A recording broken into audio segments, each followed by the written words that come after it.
নগর পরিচ্ছন্নতায় কৃত্রিম বুদ্ধিমত্তা সম্পন্ন রোবট নিয়োগ দিয়েছে চীন।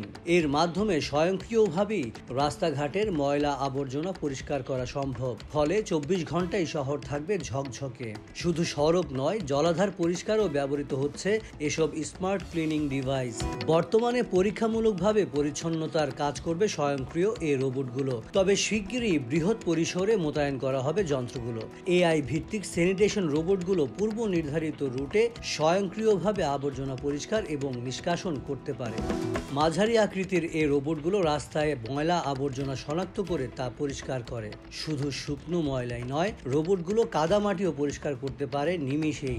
আরবান স্টুয়ার্ড প্রজেক্টের general manager Lin Song Wan জানান, এই মানবহীন রোবোটিক ডিভাইসগুলো ক্লাউডে পরিচালনা করা হয়। এছাড়া ডিভাইসের অবস্থান ও নির্দিষ্ট এলাকায় এটি তার কাজ সম্পন্ন করেছে কিনা এগুলো পরিচালনা করা সম্ভব বলেও জানান তিনি।